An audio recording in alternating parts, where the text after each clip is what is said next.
Events, we're here to make you a success. Build out your network by meeting with the best. Help us recognize the people of the year. Socialize with your security peers. Networking events with every meal. Grab some great food while you're striking a deal. You might just win a prestigious award as you learn the ways to lead your company forward.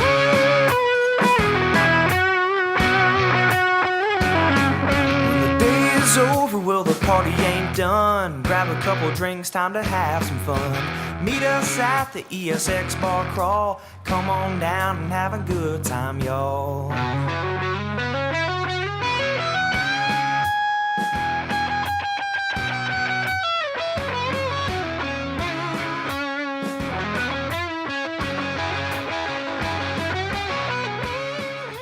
Be sure to join us tomorrow for the ESX Happy Hour on the expo floor and the club crawl throughout Nashville's Lower Broadway. Ladies and gentlemen, please welcome to the stage Brandon Savage, Chairman of the Young Security Professionals.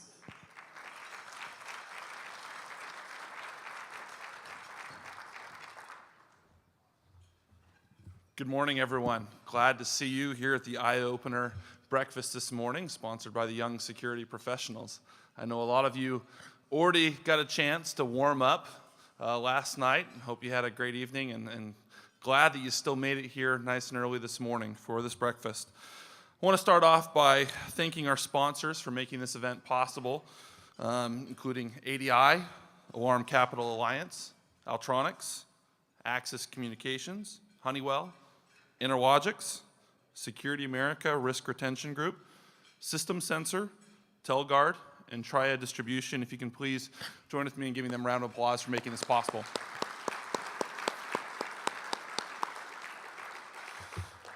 As the chair of the Young Security Professionals, I want to encourage all of you to get involved. The ESA has 4 professional groups that cater to all the needs of our industry. We have the installation and service professionals, the ISPs, the sales and marketing professionals, the SMPs, the executive management professionals, the EMPs, and of course the young security professionals, the YSPs. Each one caters to the interests and the responsibilities of their membership. If you're not currently a member of one of those groups, on your table you'll see a card. It explains the 4 different groups, and on the back all you have to do is fill out your information, or even just hand a business card with one of these at the back table at the end of the breakfast this morning. Membership is free and gives you an opportunity to get involved in all the things that each of these groups is doing. To give a quick update on our Young Security Professionals group, we continue to grow. We currently stand at 560 members, and here are some things that we've accomplished this year and have planned for later this year. First, we started 2013 at the ESA Leadership Summit in Orlando. We held a council meeting, a networking reception, and contributed to several of the educational sessions there. A couple months ago in April at YSP West, we toured the New American Home in Las Vegas and then took part in another great networking event at the Venetian Rock House. I know many of you were there. It was a great time, an opportunity to meet others within your industry. This year, later, we're planning on co-locating the YSP Fall Forum with the ASIS seminar and exhibits in Chicago, Illinois. It's over September 23rd, 24th, and 25th. We'll be collaborating with the ASIS Young Professionals to host a networking opportunity for the 2 groups. In addition, YSP will be partnering with the EMP, Executive Management Professionals, to produce content for the educational tracks and sessions.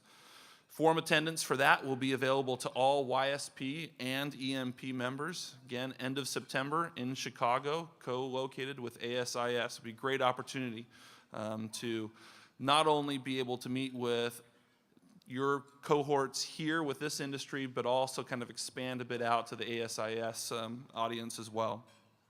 The topics planned for that include fresh takes on family, business, and succession, important to many of us, general business management leadership, and as well as breakouts tailored to both the YSP and the EMP group.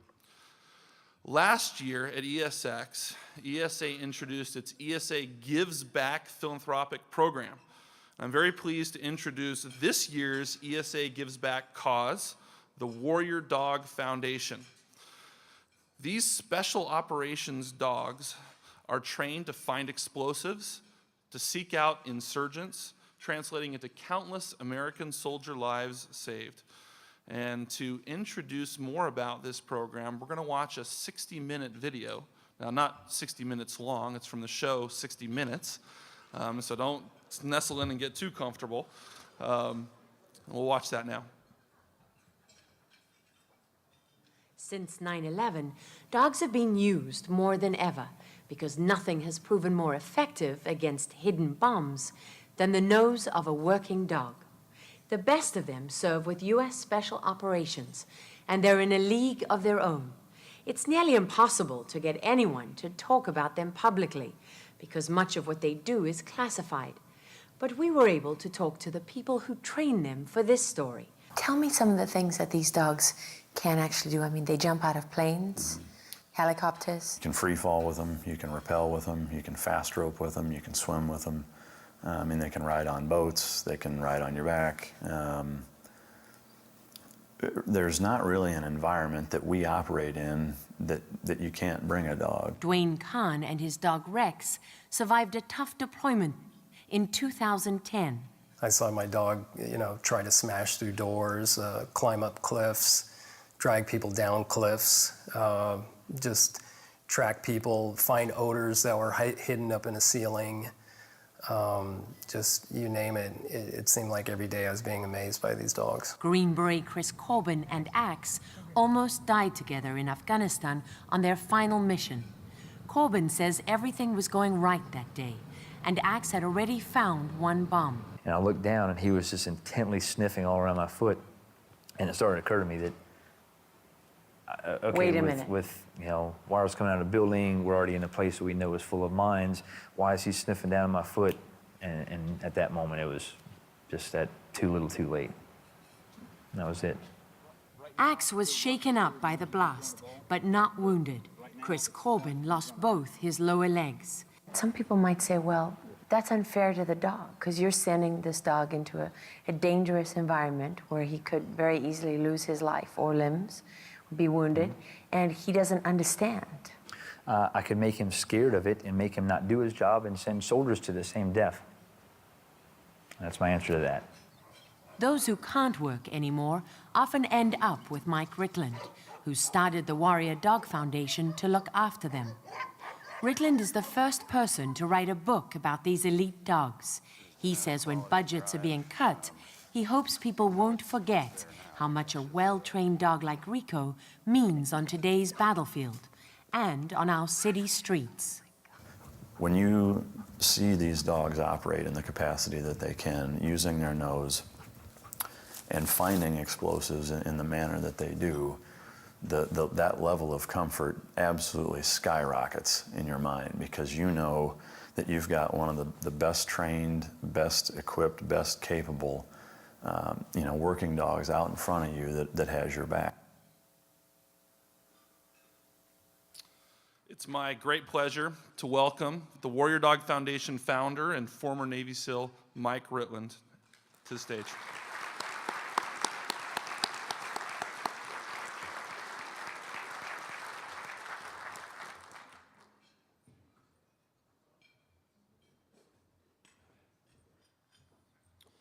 Thank you. The dog that was just shown there with the ball in his mouth was a dog from the book named Arco that was a combat assault dog in Afghanistan and went on one of hundreds of missions that he's been on.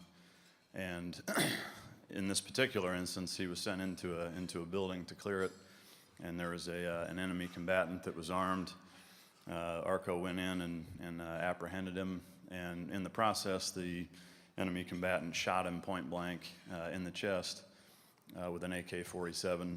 Arco did not let go, managed to continue to apprehend him, got him onto the ground where the existing team members came in and carried out their standard operating procedure.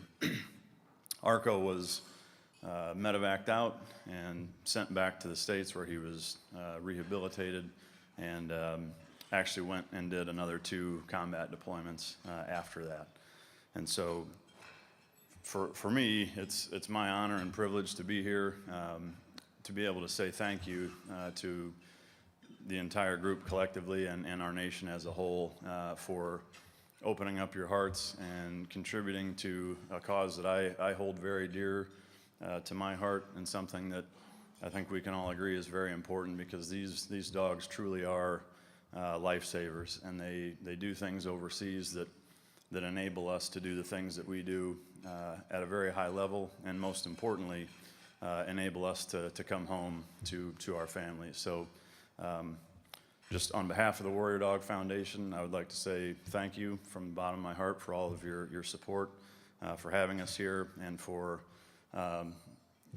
choosing us to be the charity that you guys give back to this year. It truly means the world to us. So thank you.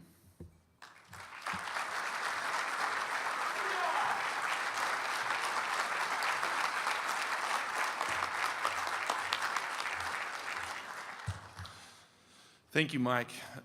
After the breakfast this morning, you'll have an opportunity for $20. You'll receive a dog tag for the Warrior Dog Foundation. Encourage you to each be generous. Look for opportunities to make this a meaningful event for this group. You can also, tomorrow, if I remember correct, tomorrow on the show floor, both Mike and Rico will be at the ESA booth on the show floor, where they'll be autographing Mike's book, Trident Canine Warriors, for $50. Another opportunity to be able to donate and support a very worthy cause. Now, I'm thrilled to introduce this morning's speaker, Robert Owens. Robert is an international speaker and coach on leadership, lecturing in over 30 nations over his career. He's a certified mediator and crisis coach.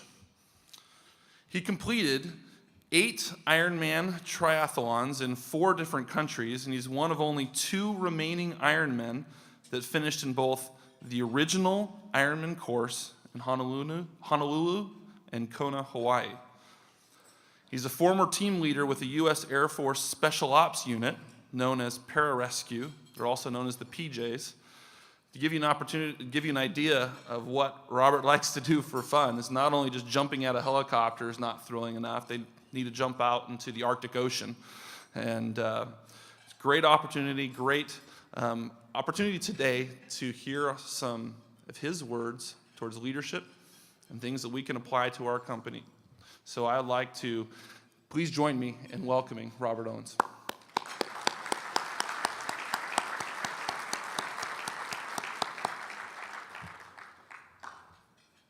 Thanks so much.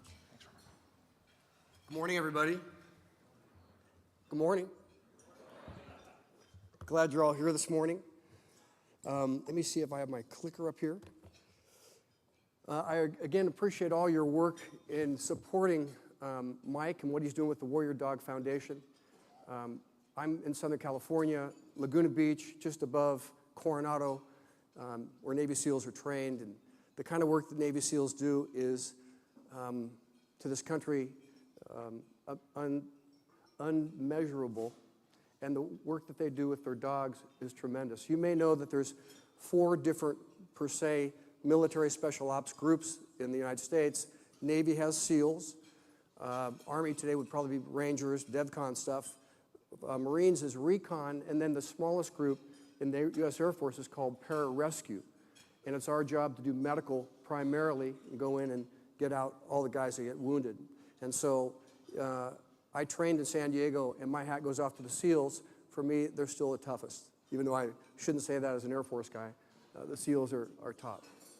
Let me just give you a couple of thoughts. I guess this is how we do this. This is all the things that he already said. So let me get through that. I'm supposed to share a couple things about what I do. One of the fortunate things is that I've been able to go over to Vietnam and other places. I've made like 10 trips to Moscow and 12 trips to Beijing. But presently, I'm spending time teaching leadership to Communist Party members in Hanoi and Da Nang, Vietnam. And it's been a real interesting thing to be asked to come in long after the war and talk on leadership and say, this is where we're going. As you may not know, Vietnam has fought a 1,000-year war with China, and they have successfully pushed China out. And if you would check the papers in Vietnam today, they expect the next war to start again. They see that China being aggressive and getting ready to be muscular. And so they're looking to the West and the United States. We are their best friend again, and they are looking for us to come alongside. And so they invite people like myself to come in and teach leadership, Department of Foreign Affairs, different groups. And it's a great privilege to go work with this next generation that don't remember the war at all and are saying, hey, we want to be like America. And they spend lots of time in the United States and the Vietnamese communities. Second of all, what was mentioned, this is an Arctic scuba jump from years ago. I was stationed in Anchorage and Fairbanks, and it was our job at that time to rescue everybody from the North Pole to Washington and from Hawaii to Canada. And so we would do, if you ever saw Deadliest Catch kind of stuff, we would spend a lot of time jumping out of planes and doing stuff and rescue work and mission work when we weren't doing military things. I was supposed to show, this was my lifeguard tower in high school, and some of you would say that's tremendous. And interesting thing, I sort of got baptized into leadership. I had my first 2 people die in my arms by the time I was 17. And so I was a lifeguard at the beach and got into medical, and oftentimes would just get thrown into circumstances that sort of got me at 16, 17, ready for other things in life. That's an old Arctic scuba jump. If you can imagine, that's the parachute on the top, that's the scuba tanks, the white tubes. I'm wearing a 3/8 or something wetsuit. That's a knife strapped to my ankle where the words are down there. And we did lots of scuba jumps in about 33-degree water and did military exercises up there getting ready for all kinds of Russian activity coming over on that side. Picture, I sailed the Atlantic about 7 years ago. We took off from Spain in a 99-foot sloop and took off and came into the Caribbean. And so people like to say, what'd you do? I said, well, got in trouble. I didn't make it home for Christmas. I said to my 5 kids and my wife, I'd make it home, but we ran out of air. So we had a tough time. It was a great sail across the Atlantic. And that was the highest bungee jump in the world. That's the Zambezi River between Zambia and Zimbabwe. And it was pretty fun. I go over teaching leadership, and I say to guys, face your fears. And so they said, do you have any? I said, yeah, I got a ton. And they said, well, good, we have one for you. And I said, what is it? And they took me out on this bridge between the 2 countries, and they said, we'd like you to jump. And I said, there's no way. I mean, I'd rather go on a plane anytime.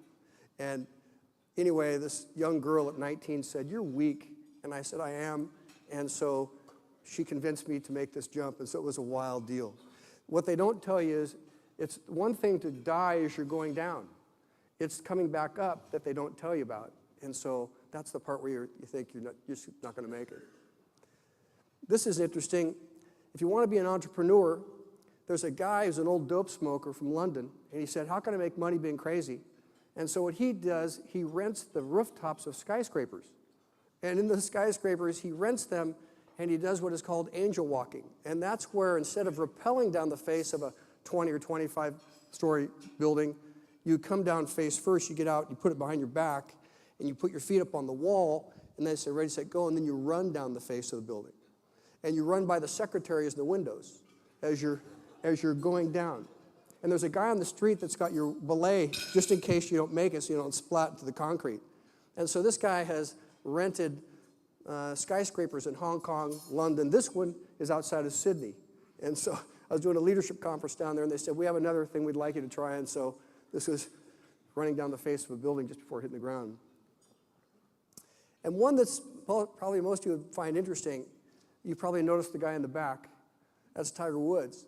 And Tiger always wanted to parachute, wanted to be a Navy SEAL or a military guy. A few years ago, got a phone call, hey, you want to go come jump with Tiger?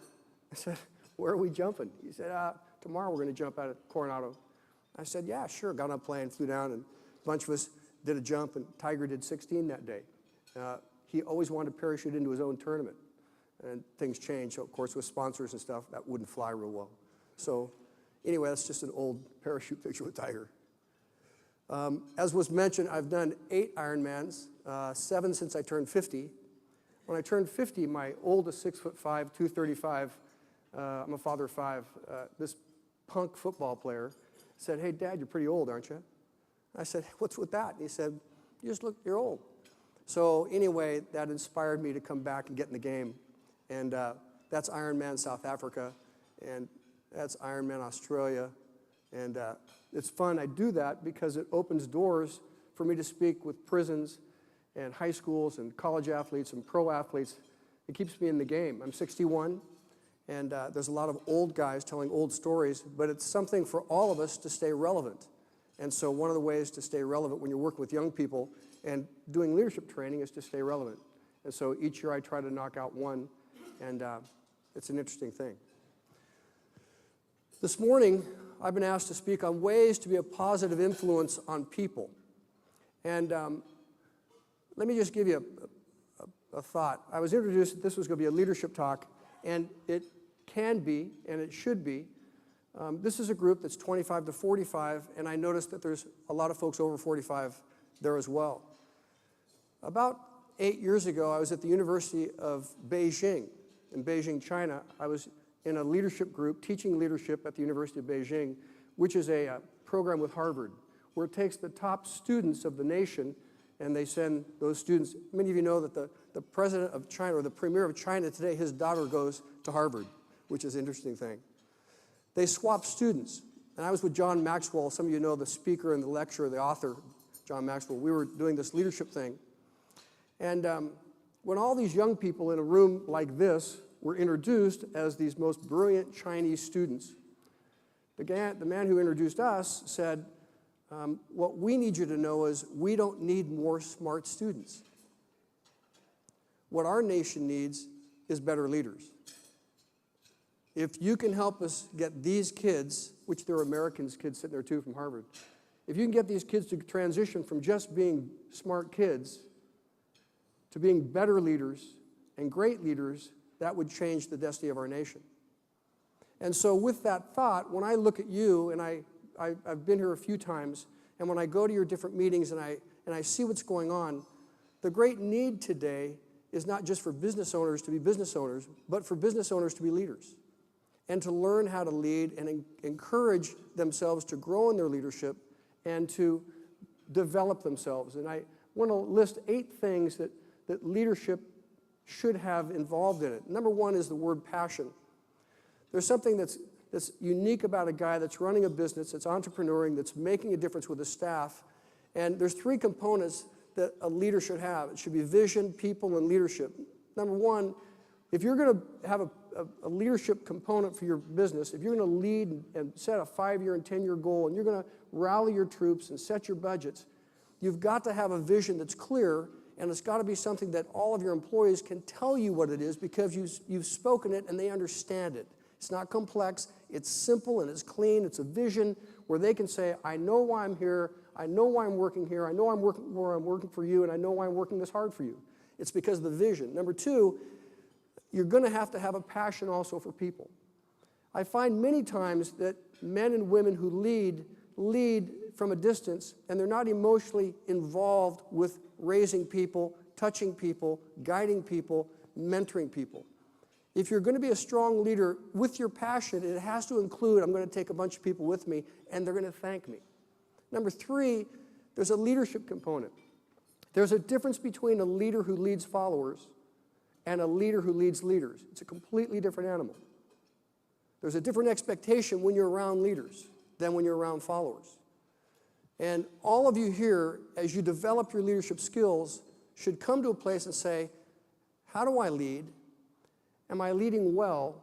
Is there something I can do better to be a better leader so that my people will get more out of following my leadership? And is there something I can do to train my folks to move from followers to leaders as well? Vision, people, leadership, it's tremendously important to do anything. Passion is, though, when you spread this out, it's number 1, personal, you carry it with you, it's contagious, number 3, and number 2, it's progressive and positive, meaning that when you're running your organization, you've got to have a passion that people say, wow, that guy's amazing, or that lady's amazing. Look at the way they do what they do and how they do it with the zeal that they have. And it grows with time. And so number one, you have to have a mission or purpose that matters, and passion is a key if you're going to run your organization and it's going to grow. Number two, you got to be a big thinker. Let me just talk about big thinking. Big thinkers see the potential others do not see, say the positive things others do not say, show the personal interest others do not show, and share the possibilities others do not share. I've been around lots of leaders in my life, especially what probably grew me from a punk kid that was mastering an irresponsibility to growing was my military time. I remember that I didn't want to lead and I didn't want to have a big vision. I just wanted to go through and I wanted to get by. I remember that the sergeant came up to me and he put his nose on my nose. You ever had anybody put his nose on your nose? Step into your world, cross every boundary, lean over with a bad breath, put his nose on your nose and say, son, you're my leader. You understand? You're mine and you'll lead. And if any of these people get in trouble under your oversight, I'm going to have you. And then he added another word. And I said, yes, sir. And he said, you have to think differently than everybody else. And we're going to grow you and teach you how to do that. And I said, yes, sir. What happened was that he then said to me, you've got to see the potential in your group or your people or your officers or your employees. You've got to see potential that others don't see. Number two, you've got to say positive things that others probably haven't said or thought to say. Number three, you've got to show personal interest others do not show, because you're the leader, you're the owner, you're the one with the vision, you're the one with the passion, you're taking a group someplace. And number four, you've got to share the possibilities, the big picture, the concepts, the ideas, the why we do what we do. You've got to make that simple and share those possibilities so other people go, I get it. I understand. Oh, I didn't understand. I get it now. It's a key for you to run anything. Number three, what else does a leader need to do who's going to run his organization effectively? I want to talk about ethics. Ethics, and it's something today that's huge. Ethical leadership places a high value on people.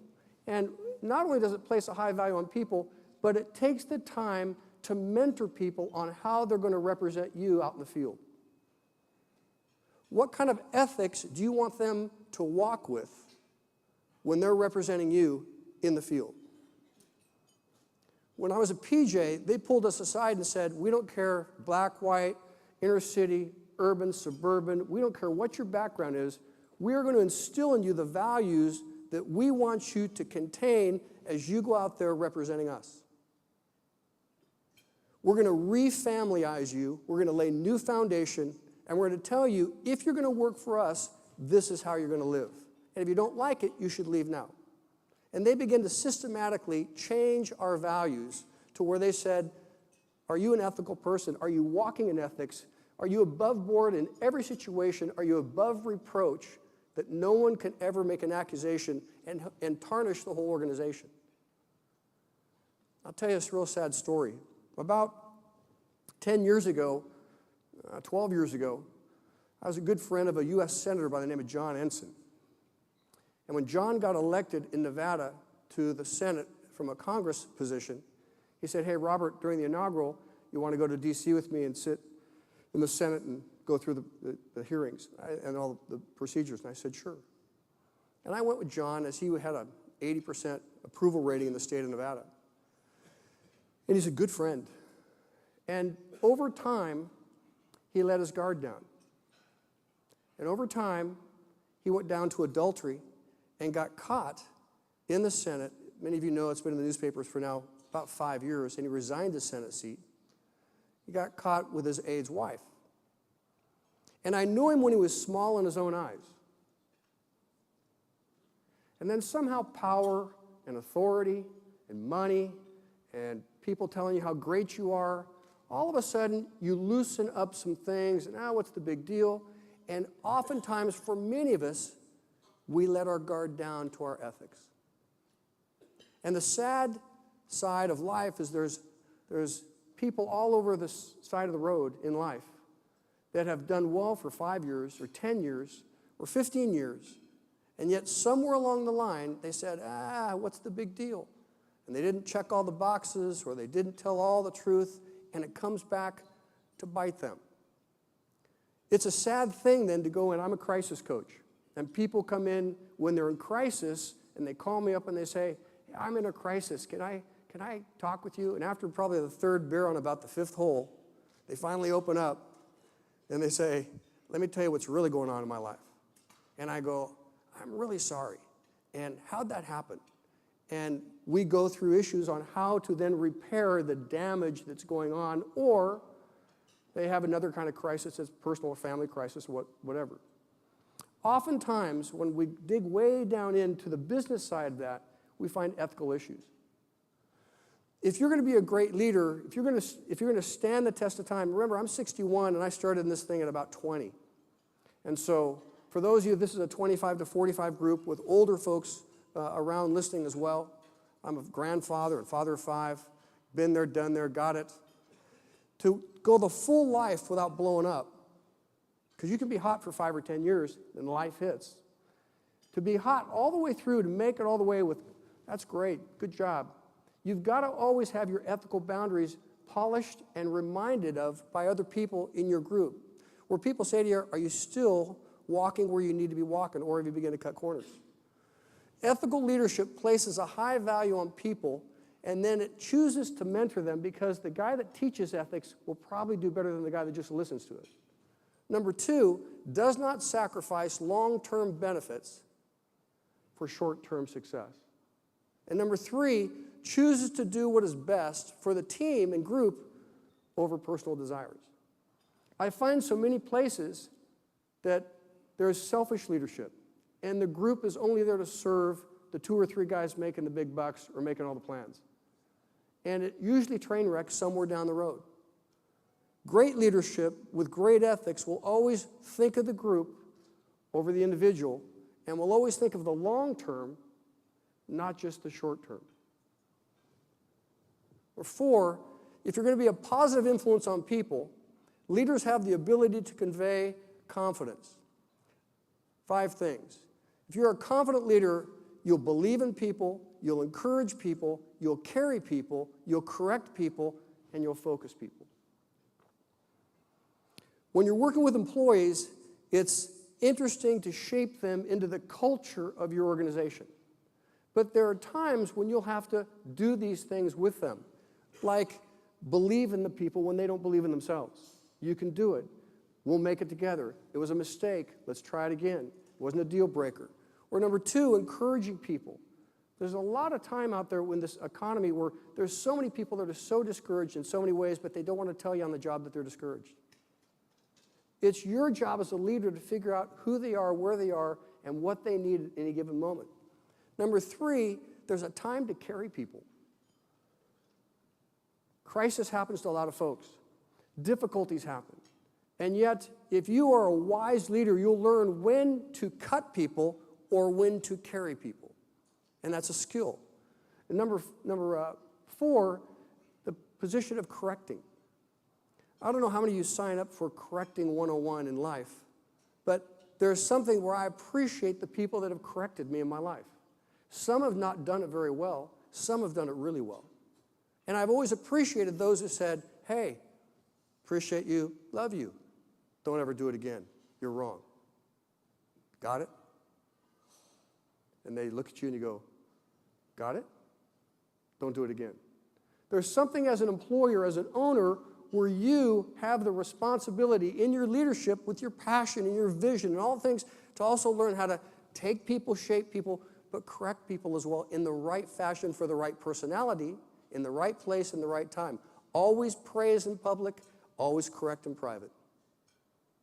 Always praise in public, lots of praise, always correct in private. Don't shame, embarrass, demean anybody. Do it wisely. Number 5, and then the goal of focusing your team. It's a key that you learn to focus and stay focused and keep your team focused with goals. And the reason many teams get unfocused is because they don't want to inspect what they expect. Because if they inspect what they expect, there's going to be conflict.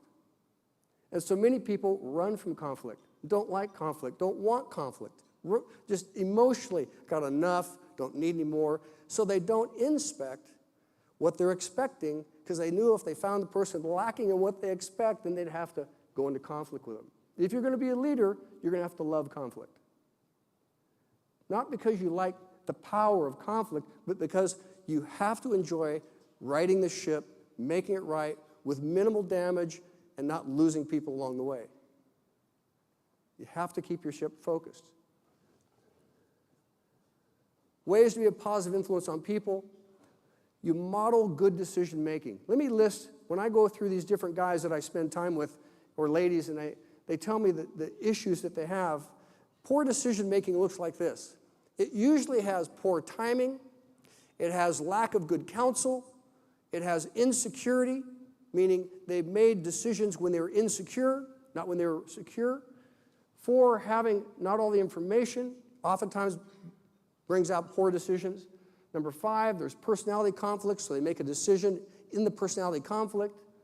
6, not handling pressure well. Just a thought. You really don't know who someone is until you see them under pressure. We're all normal until you see us when the pressure is ramped up, and then we all become somebody different. Matter of fact, when you get married, you don't really know who your wife or spouse is until you see them down the road under pressure. Then we all become somebody else, or hopefully better. Knowing how to handle pressure where not making bad decisions during pressure times is a key. And number 7, negativity enforces who has the power, meaning oftentimes people with power use power negatively and incorrectly. And it's real important that you understand that just because you have positional authority of maybe being the owner or the CEO or the manager, that positional power can be used incorrectly, and your power can work against you, not for you. Let me go on with the next one. Let me go on then with understanding the wise use of power. Thoughts on positional power and business power. Go to the very bottom, number 7. Notice this. Positional power is the lowest form of leadership. The highest form of leadership is influence. When E.F. Hutton had that commercial years ago, maybe way dating my time, when he would sit down in the commercial and everybody would stop and listen, there's something about influence. It doesn't take a position to have it. It's who you are. When you walk into a certain room, there's a difference. Or have you ever been in a room where a certain person walks in and everybody else just sort of looks because the man or the woman walk in and there's something different about them? It's not because of the position necessarily, it's because of who they are, because they live large. They're larger than life. The way they conduct themselves and carry themselves and work, it's not a position that they've got necessarily, but it's also just the character of the person who's in that room and what he brings or she brings to the table. If you're not careful, you'll think that position is power, and it's not. Influence is power, and if you don't have it, you don't have it. I'll give you a story. I had a helicopter pilot, and he came on our team. We had a really tight team, and he came and he was a jerk, and we didn't like him, and he was insecure. And he wanted all of us, PJs, he had to ferry us to all of our stuff. And he wanted us to sort of bow down and cow down to this guy. And we had an option back then. We could say, yes, Captain, or yes, sir. And we were really tight with our team. And so we always said to all of our team guys, our officer guys, yes, sir, yes, sir, yes, sir, whatever you say, sir. When he came along, we all looked at him and said, we're going to say to you, yes, Captain. And he was the only one out of the group that we addressed as Captain. All the rest we addressed as Sir. And one really got him upset. After about a month and a half of not fitting in with us and we talking to him differently, he pulled me aside and said, what's the deal with you? Why don't you say yes, sir to me? And I said, because you haven't earned it. You see, we give yes, sir, out of respect. We give yes, captain, because we have to. That's all you get out of us, because it's a position, and we respect the position, but we don't respect you. And if you'd change, you'd get a sir. He said, you can't talk to me that way. I said, I just did. Get over it. You're a jerk. And he said, who do you think you are? I said, nothing. But we work with you guys all the time. And there are great pilots, and there are great team members, and there are great guys, and then there are guys sort of like you that think you're hot. And you're not that hot. You're just another pilot. So if you want to have all these guys like you, you may want to change. Sir, captain. Anyway, he walked away, and I walked away. About a month later, he came to me and he said, can I talk to you? I said, sure. He said, I want to be yes, sir. I said, we'd love to do yes, sir. He said, I want to change. What do I got to do to change? Showed you great humility. It was just a tremendous moment. We said, all you got to do is change the way you talk to us, the way you pick up our bags as we pick up your bags. Be with us as a team. We're going to live and die together. Don't act like you're some prima donna. He said, okay.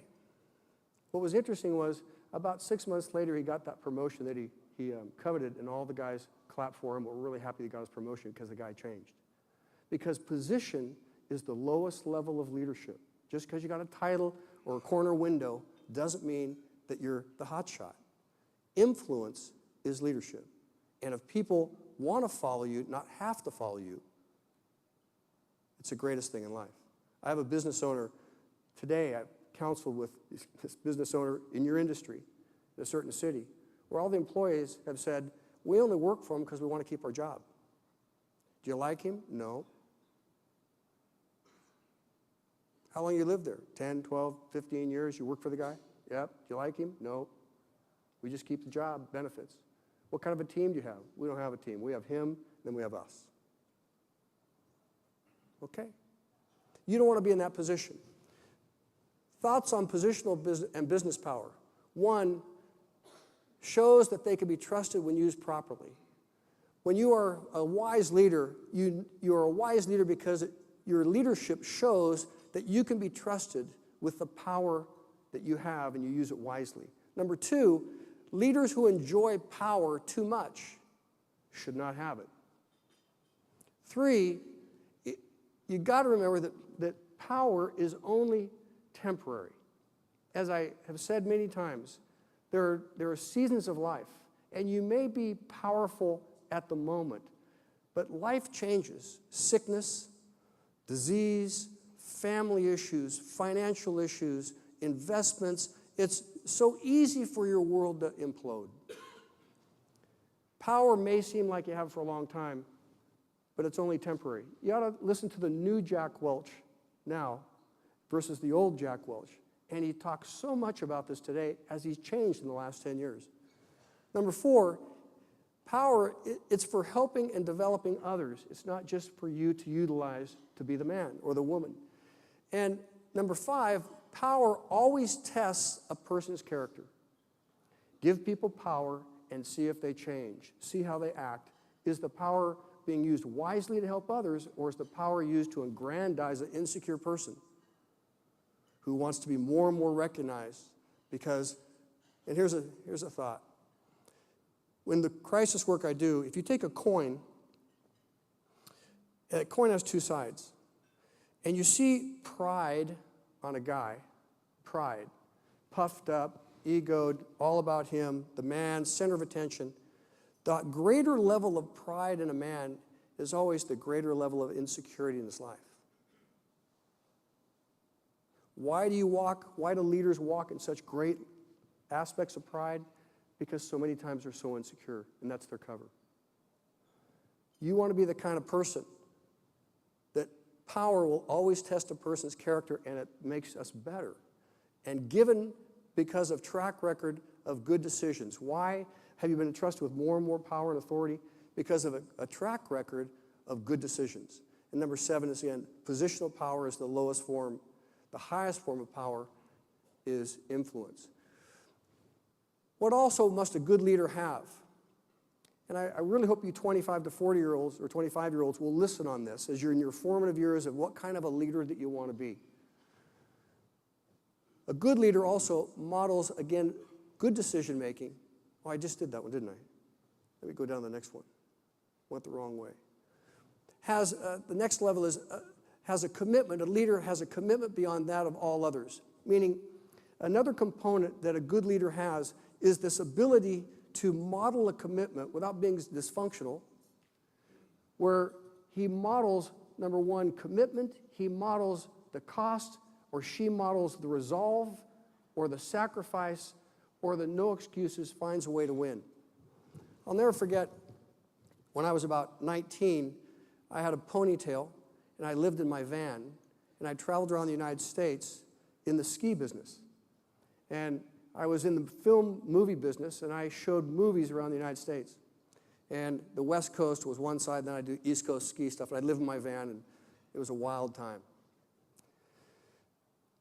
I had a real interesting boss, and he said to me, Robert, you're going to show films in about 11 theaters, ski movie films. You're going to do the TV ads, you're going to buy the promotional stuff, the ads, you're going to do the whole thing, you're going to deliver the prints, you're going to show the movies, you're going to collect the money, and then you're going to go to the bank at 4 o'clock in the morning after each night when you collect all this stuff and you put it in the bank.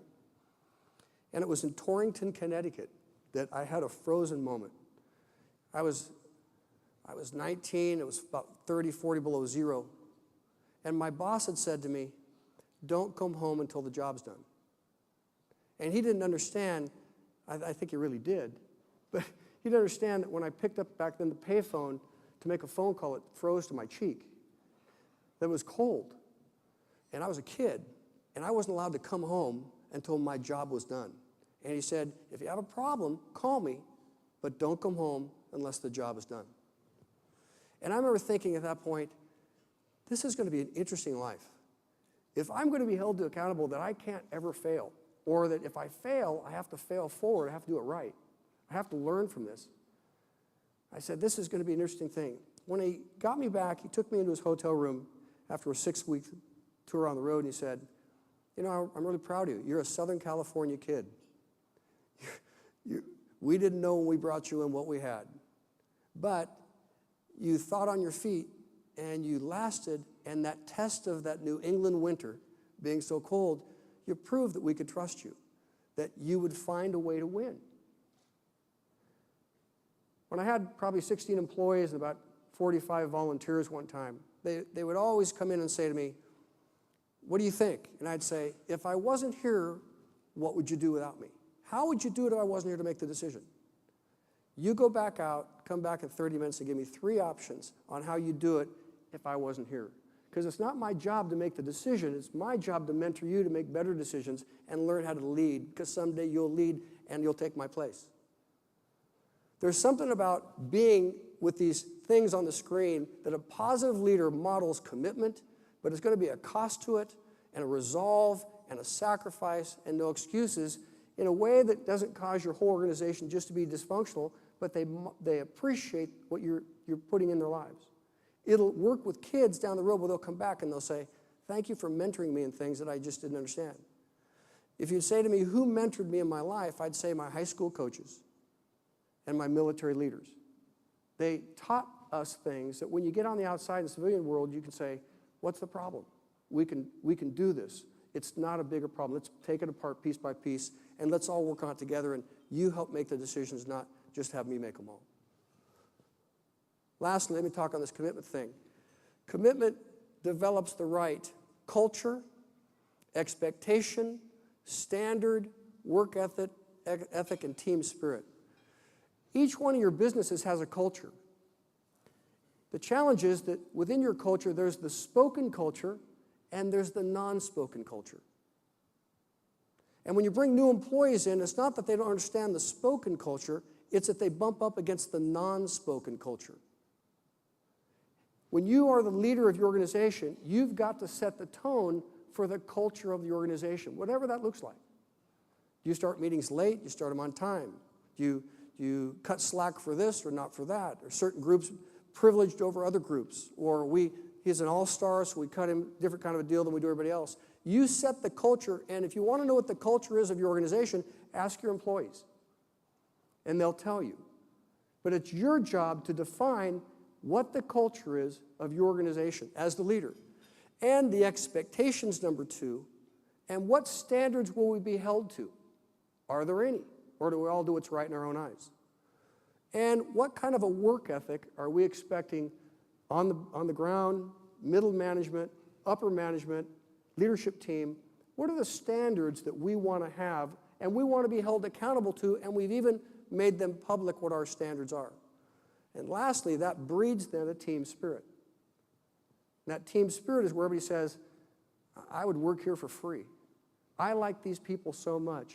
I like what's happening in this organization so much that I would work here for free. I don't want to go someplace else because I like so much the way I'm being developed and the way I'm being grown and encouraged and where this organization is going, and I love to follow my leaders or my owners.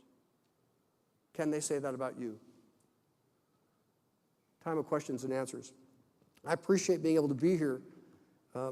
I probably made every mistake you can make in the book in life. And one thing about leadership is that you own the responsibility and you say, let's grow, let's do it again, let's try harder, let's readjust the knobs and dials, and you make another go of it. When I talk like this in Russia, I about get stoned. The Russians aren't really big on this stuff. When I taught entrepreneurship at Moscow State, it's like, where do you come from? In Beijing, they're far more open to this now because of such an influence from the West. They had to change to get in the World Trade Organization. They had to validate contracts. They had to, all of a sudden, do the things that the West does. Interesting as you get teaching leadership in those kind of places. Vietnam today, they are so enmeshed in American culture that they're hungry to grow, and this next generation has no clue there was a war. And they're just saying, teach us and feed us. Every culture talks about leadership differently. I was in a room with the Joint Chiefs of Staff of the Philippine Army in Manila. And the guy came up to us and said, our issue is we have this problem with the Muslims in Mindanao, and our officers lose it and begin to kill indiscriminately in these gun battles. We've had West Point trained guys, Philippines Army, leading who break down. Our challenge isn't just having better soldiers. We need better leaders, and we need better men. Can you help us do that? And we thought, that's a real interesting concept of how do we help guys under pressure not break down and with human rights violations just indiscriminately go at it because it's the Muslims in the jungle in Mindanao when they've been trained by West Point to do it differently, but culture says, let's do what we do. I'll close with this last thought. I'm doing this leadership teaching, and I got about 20 different topics I teach and go places. And I'm doing this one in Da Nang, and this 60-year-old old Viet Cong guy stands up and says, I want to be this kind of a guy. I want to change. I want to do it. And all these 40-year-olds and below, the 60-year-old guy running the program, he's 60-year-old dysfunctional, lived in caves and bombed out, doesn't talk a whole lot. These 40 and under, they're all masters, PhD. They have Beamers, and they're drinking white wine, and this is a completely different generation, you know. He says, I can do this. I want to be a better leader. This one guy in the back says, you're too old to change. And you just don't do that, A, in Asian culture. And B, you don't do it in the Communist Party. You just don't take on your elders. But the tone had been set in the class, so we could all sort of talk and laugh and joke. And so when he stood up and said, you're too old to change, he turned around and said, no, I'm not. Right, Robert? And I said, you can do it. You can change. Your best days are ahead. Your decisions are determining your destiny. You can make it. He goes, see, I can make it. I can grow too. And so I said, okay, that's great. Then this girl, this lady, PhD, just come back from Berlin, diplomatic service, she raised her hand and she goes, Robert? And I said, what? She said, we really don't need better leaders. We'd be happy with just better men. And all the men turned, all the ladies started giggling in the room, like, we need husbands, we can't find any, you know. And I said, how about if we all work on being better men, better women, better leaders? How about if we all work on it? We'll cut slack on 63-year-olds that want to change. And they all laughed and stuff. Because everybody wants to grow and everybody wants to do better. And the moment you stop wanting to grow, you're out of the game. The moment you've been there, done that, it's old hat, just surviving, give me my check, make my quota, you're out of the game. Real people continue to grow all their lives. And they want to grow. And they have a passion to grow and change and evolve and say, I was walking in this light in this season of my life, but I've changed. I've gone back to my kids and said, you know what? I didn't parent you real well right here. I walked in the light that I had. But now that I see, I'm sorry for the things that I could have done better when I was in my 30s or my 40s. And they say, it's okay, Dad. You're old. No, honestly, I'm sorry I didn't do it as good as I could. How many here want to be better? How many here want to grow? Not as many hands. How many are encouraged to be stimulated to think bigger at this convention? Raise your hands. You've come to the right place. I appreciate being here. Thank you.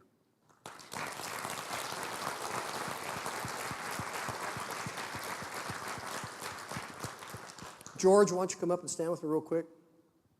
Really? This is George DeMarco. How many know George DeMarco?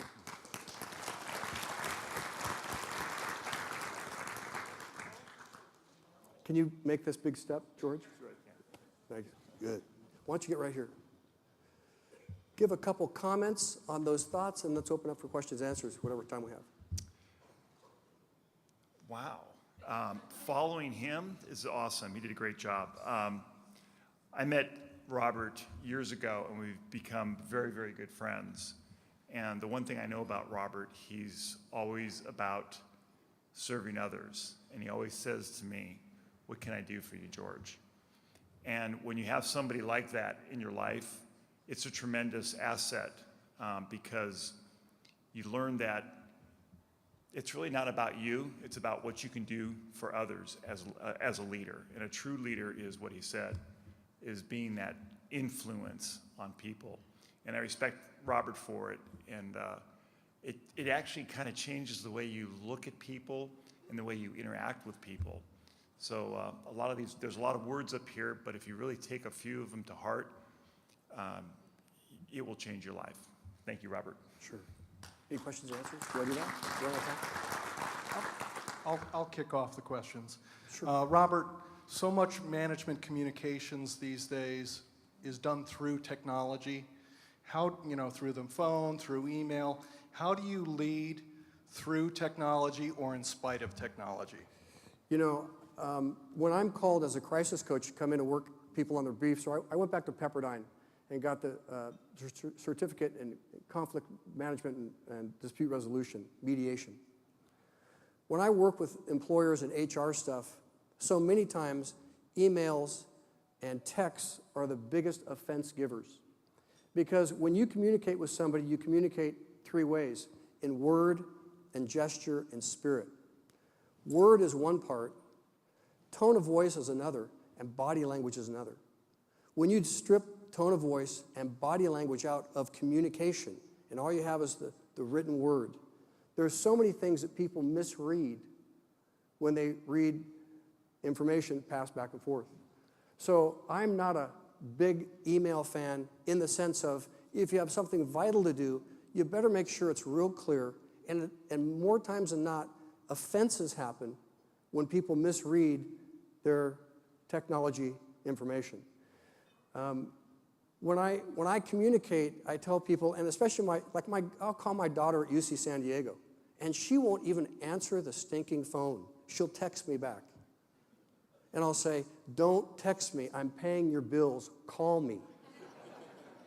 And she texts me back, no way, Dad, I'm busy.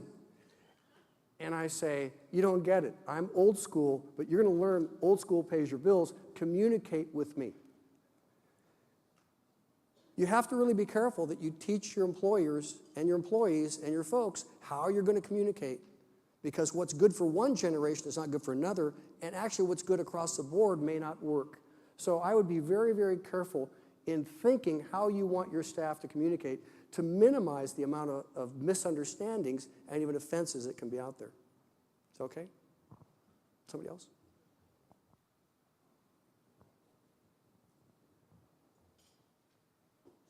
And somebody tell us when we're done. Like 3 minutes or 2 minutes or so. Yes. Hi, my name is Aubrey.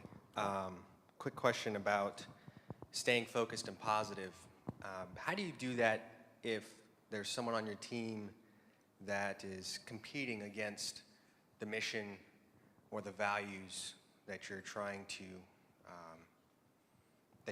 follow and set for the team? You know, it all depends what position you're in observing that person. Are you in leadership? Are you just a co-worker? And there's all different ways to handle those kind of things. Go ahead. I'm a supervisor, so there is someone on the team that just doesn't seem to agree with what we're trying to do.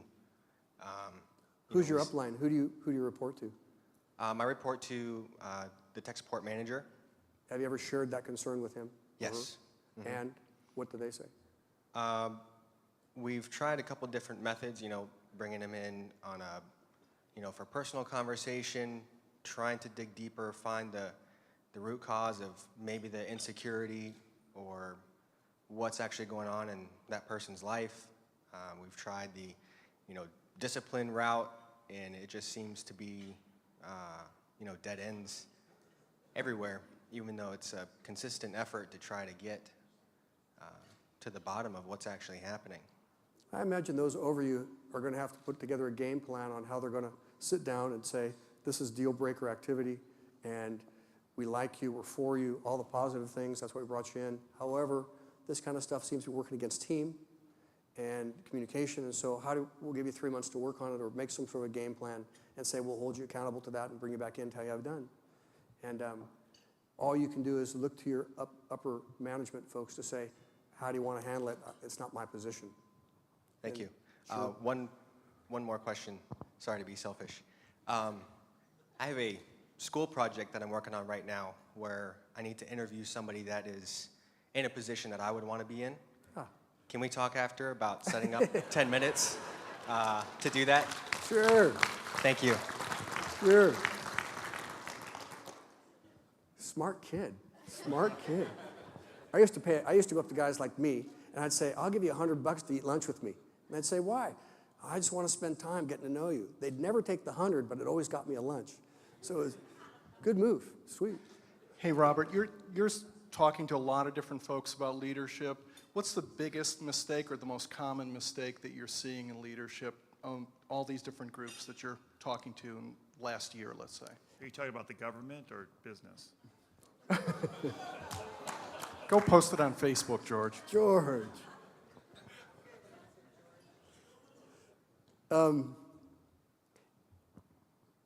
Here's an interesting concept. More and more large corporations and companies are now having a person in charge of teaching leadership. VP of leadership. Why is that? It's because if you're going to have all these employees, you're going to have to set culture. And if you're going to set culture, you have to train them of what you want them to be versus where they are or where you're going to take them to go. Where I go, people have had natural leadership gifts, but sometimes they think everybody ought to be able to do what they do, or they expect people to understand what they have naturally or intrinsically. Leaders are both born and made. And so I think that there's an under-emphasis in businesses on taking for granted that everyone should grow their leadership skills and that you purposefully train. Like, I have a company in Canada that flies me up once a month right now, and all I do is sit with their employees and I teach on leadership. Then they break into small groups, just big room full of employees, and they talk about concepts that they're getting paid to not be in the field, to come in that day, sit around, because the company has a view that over the next 5 years, if we invest in our people on how to think better and to be leaders, it'll benefit down the road. And now there's people coming to that company saying, we want to be in that company, or we'd never leave that company, because they're investing in us and teaching us how to grow as people, and it works out for profits for the company. So The one thing that I would say is don't take leadership for granted. Everything rises and falls on leaders. You can't have a group without a leader. You can't have a rock and roll band without a leader. You can't have a sports team without some sort of a leader. You can't have anything in life without a leader, a country. And as the leader goes, so goes the group, but you got to take the whole group and raise their level of life as well. And if you'll invest in them, there'll be great dividends. And so I encourage you to spend more and more time reading on leadership, listening to leadership, and even implementing more leadership training for your folks. No, it'll pay off in the long run, I think. Is that it? Anybody else? One more bit. You're doing okay, Rob. Yeah. Are we okay? Way in the back somewhere? Did you guys get anything out of this morning? Is it okay? Absolutely. Well, I hope that you'll go away with one nugget. I'm teaching a workshop this afternoon, but you'll forget in 24 hours 95% of what you heard today. Everybody. That's why teachers have them write it down and visual on the board, because you'll forget. It may sound good, but if you don't write it down, take it with you, do something, you'll lose it. And so it's great to remember, go, oh, and then write whatever it was down and take it home. Yes? Okay. Quick question. When you're dealing with associations, you're dealing with people you're not paying, who are all volunteers. Yes, ma'am. And when you're trying to create a change when you're not the person at the top, how do you get the person or people at the top to adapt to a possible change, to grow the group? Well, I guess you bring them to meetings like this, and then I talk. And then you say, was that guy a jerk? Or was he good? Or was he stupid? Or what do you think about that guy? And you hope you begin to get some movement where, is this topic something that we all would like to talk about and see happen? Culture is set at the top. It all drifts downhill.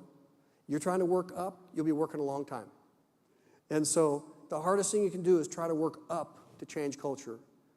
Unless you do a 360 thing where you look and want to look up and down both sides and do that as an organization. So that's really a difficult thing if the top group of that organization is sort of rigid or is stuck or is got patterns that just are not good.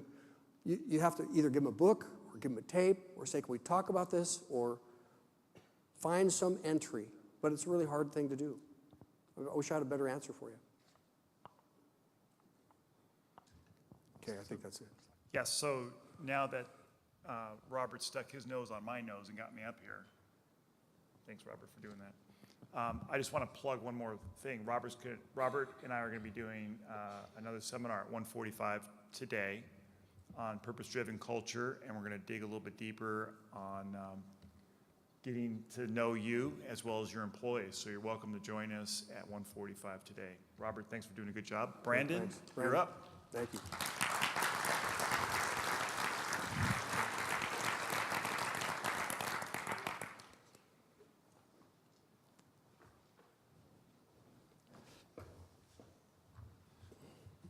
Thank you, George. Thanks, Robert. That was a great way to start off this week's classes. It took me from wanting to focus on things we can do better within the organization and within our company to realize it starts with looking inward and saying, what can I be doing better as an individual and as a person, as a leader, and how can I have a better impact upon those that are working with me in my organization. And that's a good place to start the week. I hope you all felt the same. As we finish the breakfast this morning, just want to remind you of a few things. First, again, if you haven't already signed up for a professional group, grab the card on your desk, on your table, turn it in at the back. Second, reminder, the Warrior Dog Foundation, opportunity to donate after today, also on the show floor tomorrow with the book. $20 for the dog tags, $50 for the book. And last but not least, we have our sponsors and want to thank them once again. They also have kind of a gift bag in the back, so be sure to take what they have and take an opportunity to visit with their sponsors on the show floor this week. this show is not possible without them. We're thankful for their support, their sponsorship, and want to make sure you take the time to get to know them, understand what their product offerings are, and make this worthwhile for them so we can continue to benefit not only from their products, but from the great words that we get at this conference, like from Robert today. I'd like to give Robert one more round of applause.